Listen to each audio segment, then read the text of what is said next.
We came to Drogheda in 1854, and they lived in a house on the terrace right beside the old primary school. And for 3 years they just visited the sick, and they taught religious education, and they held night classes for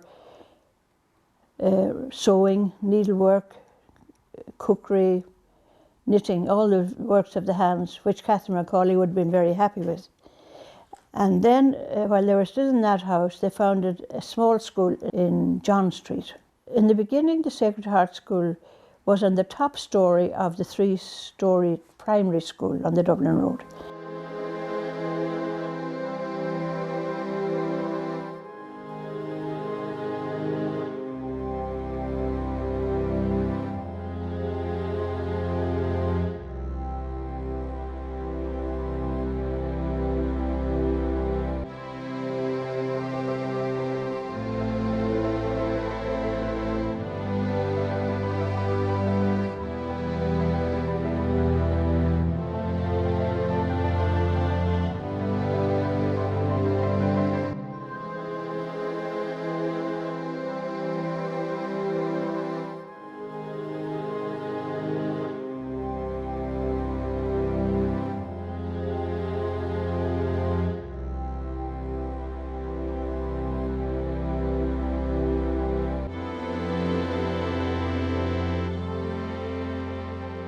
And then when the numbers grew bigger, there was a fairly big building built in the yard behind that school, and that was the Sacred Heart School, until 1990. And in 1990, the new school in Sunnyside was opened. Well, I entered the convent in 1950, and I was there for 3 years. In 1953, I went to the Dominican Teacher Training College in Sign Hill, Domestic Training College. And I was there until 1956. Then I returned to Drogheda and taught in the Sacred Heart School from 56 until 68, and studied the scriptures and studied the life of Catherine Macaulay. And they were very involved in Catherine Macaulay and the Caroline of Mercy. So that's a big thing in my life. Our northern province have to look after two mission areas, Zambia and Nigeria. And the sisters have been coming and going to those places for over the years, and 20 or 30 maybe years or more. And actually a lot of the teachers and the nurses in the hospitals and the children in the schools have fundraised for those missions many times. And at one stage they told us in thank you cards that every euro is worth a fortune. Some of the money that we funded here in Laytown was used to give breakfast to hundreds of children every morning. Thing they do, and I'm sure they buy clothes for them as well, and school books and all the requirements for their education. One of the sisters in Zambia has a connection in America, and she goes to America to fundraise regularly and makes a huge amount of money from the American people, who are very committed to helping third world people. And when Pope Francis wrote the letter for the year of religious life, he told us three things: to be grateful for the past, live the present with passion, and to have great hope for the future. Things are continually changing, and what if they don't change and they become static, they die. So in order to move on, you have to change. And if we read in the Gospels, in the Old and New Testament, we find that the people in those times also didn't often know where they were going. They had to change and move on to other places. And in our congregation, to renew ourselves, to become more au fait with Catherine Macaulay's life and the virtues and the life she lived. And we try to see that mercy is continued on into the future, and that's why we have formed these circles of mercy among the lay people, to try and bring them into the future. So we're trying to do that in a big way, lots of meetings and lots of getting togethers and planning and see what's the best move for us as we move into the future. Yeah, it's amazing how these women are so interested in Catherine Macaulay and so interested in her life and what she did and everything about her. It's amazing. So it's passing on that spirit of mercy, hopefully, among the laity for the future, along with ourselves here. Well, I was thinking about this for some time, and I jotted down a few things, and so if you like, I'll read it, what I've written. Thank you very much. That would be lovely. We are living in uncertain times where religious life is concerned. We are a gospel people, and if we look back at the gospel, even people in the Old and New Testaments weren't too sure at times where they were going. In his letter to religious congregations for the year of consecrated life, Pope Francis advised us to be grateful for the past, to live the present with passion, and to live the future with great hope. The shape of the future we don't know, but we believe it will be very different as the past. But we have great hope for the future. For religious life, this is a time of great renewal, getting back to the following of the founders and foundresses. And for us, Venerable Catherine Macaulay, we try to live the mercy charism with greater intensity than ever, and to find new ways of living and being mercy.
I joined Loreto in 1951 in Rathfarnham. And over the years, have you seen many changes? Yes, indeed, I have seen very many changes. From the time when we entered, we had to wear a habit, and the rules were quite strict. What do you think is the biggest change in it that you've seen? The lack of younger people coming into the congregation, and of course, and a lot of our sisters are dying or are very sick, so it is very, very difficult now to keep all the different things going, because we're so few really. There's a crowd, if you like, a crowd of us in the middle, although I'm not so young anymore either, but we're considered the younger ones now at this stage, to be honest. I like the people that's coming in. Is there a place like that? There's The central office. Yeah, there is more a sort of an intercongregational place where a lot of novices and young professed sisters go. But they're all from different congregations, but they have because it saves on personnel and all that, a lot of them. But they still keep their own identity and their own charism, of course. But apparently it is very helpful. A lot of our younger sisters would say that. being closed? Oh no, we're out, definitely, yes. I have spent nearly all my life in Kenya, in East Africa, and our community there has just handed over completely to our Kenyan sisters. So they are completely in charge. Some have gone to Tanzania, some went to Ghana 3 years ago, and already 2 of their young students have begun formation as Loreto sisters. And in Tanzania, we have now got 6, and one of them is the deputy provincial of the whole province. And we also have many vocations in India. Yes. That's big. Yes. Yeah. That's big. Bigger Big than numbers India. in India. Do you have difficulty? And they like the spirit because they want to help the women of their countries.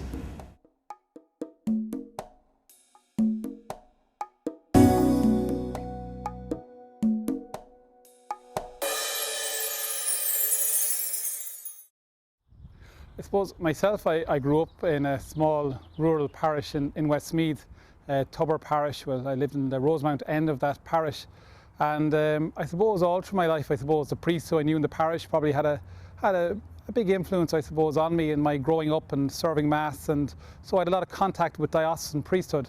Having said that, I went to school with the Carmelites in Moat, and the Carmelites there to secondary school. So in my secondary school, I was thinking about priesthood, but not really ready to make a move in it as such. And I would have thought the idea or the notion of priesthood, possibly with the Carmelite order, might certainly have crossed my mind back then. But then when I was 18, I did my Leaving Cert, and I was got very involved in our diocesan Lourdes pilgrimage, and it was through the Lourdes pilgrimage that I got to know a lot of the diocesan priests a lot better, and I just felt myself that my call to priesthood wasn't necessarily to religious life, but more to the diocesan priesthood. And having discerned that, I suppose, when I finished secondary school, going to college, and I actually did a degree in science, in agricultural science, and worked for 3 years, but all the time I was discerning that little bit. And even, I suppose, discerning priesthood, I would have come across religious orders, of course, but just didn't feel that call necessarily to be a religious priest. I felt the call probably more stronger to be a diocesan priest. And I studied then for 6 years in Maynooth to become that diocesan priest. And I have to say that I enjoyed my studies there. And of course, even when I was there, I met a lot of religious people, and even involved in my formation, spiritual directors and different people who would have taught me would have been from different religious orders. So I'd have to say that the religious orders have played a huge part probably in my formation, but yet I am a diocesan priest for the Meath Diocese. And this is my first assignment here in Drogheda, in St. Mary's in Drogheda, and I suppose my eyes were very much opened when I came up here to Drogheda nearly 7 years ago now, because this town is a town that really has its roots in religious orders. So many religious orders playing such a significant part in the life of this town for centuries and centuries and centuries, with the Dominicans, the Franciscans, the Augustinians, the religious sisters, the Sisters of Mercy. We've got the Presentation Sisters, the medical missionaries of Mary, and all the work that they did across here and abroad in terms of work with medical in hospitals. So many of those orders also involved in education, especially very close to the presbytery here was the Mercy Convent, where so many girls received education right down through the years. And of course we had Franciscan sisters here in town as well. I'm probably leaving someone out because there were so many of them here, and they've actually, I suppose, contributed so much to the life of the town and to a lot of people here in the town, and we give thanks to God for all that they've done here in Drogheda.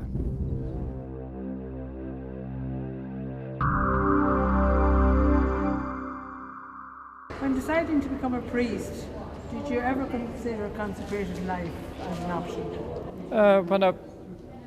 Not really when I was deciding to go on for priesthood. I did consider the missions, but the president of Fenians just called me up one day. he knew I was thinking of going on for priesthood, and he just sent, without asking me whether I wanted or not, he said, "We're sending you to Rome." And that was the finish of it. Those were the times that were in it. You went where you were. Well, it was for the diocese, of course, you know. Yes. But during my time in Rome, I did consider a religious order, all right, you know. But I was disabused of that by the spiritual director very quickly. But anyway. So what are the changes you've seen over your years as priest and bishop in Ireland and religious life? You mentioned this morning, you touched on it in your homily at the Mass. Well, there has been enormous changes in many ways in the whole structure, if you like, or I'd say I don't know what you'd call it, but the way the church operates in a sense now is very, very different from what it was pre-council days. It was maybe a rigidity in it. Even bishops, people got on their knees to them and things like that. And religious life was very structured, and I would say too many talents suppressed. I didn't get the opportunity of flowering, especially among the religious sisters. There was enormous talents there available. And all that has changed, I would say. I would see a much more respectful of people's commitment and what give them the opportunity of making that commitment. Much more respect to that nowadays in the church, you know. And what would your message be to parents today? A lot of parents here at the Mass this morning and to our parish communities about priesthood and religious life. Well, priesthood is that they should always leave their children open to thinking about it. Don't try and suppress it in their children, because it doesn't work that way. If someone has an inclination in that way, he has to find out, is it a solid one? Has it a basis? Or should I go that way or shouldn't I? But they have to make up their mind ultimately on it, and parents should never make up their mind for them. And young people are our future. What's the message to them? We have those children preparing for confirmation today. What's your message? Well, a confirmation, I've had 32 years now, and it'll be 33rd year. I have the same message to parents: walk always with your children, no matter what they do to you or what pain they cause you. Be ever, ever open to them in love. And to the young people themselves. The young people themselves, respect yourselves. That would be the simple message. That's at the very heart of confirmation, because they've been touched with the very presence of the Lord in the sacrament.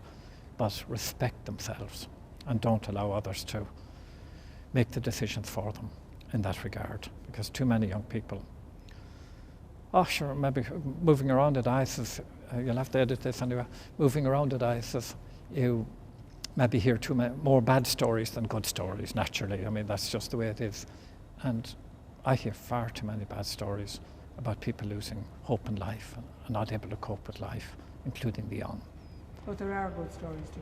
But there's an awful lot of good stories and an awful lot of good people out there that maybe aren't yet as highlighted as they should be. Enormous number of good, decent people that are trying their best and coping with the pain of life. I had one mother there, said hello to her there. My very first confirmation up here, her daughter died. I went into the hospital to confirm her, and she died the following day. It was 32 years ago. She was from Mornington. Right. The mother was here this morning, you know. But that's an enormous pain, obviously, in that. But she's lived with it and gone along the way, you know. And it's still not a happy memory, but it's still a very strong memory with her, as it should be. And I think all parents have to walk that journey with their children. So, thank you very, very much for hearing us. Yes, I don't think you'll get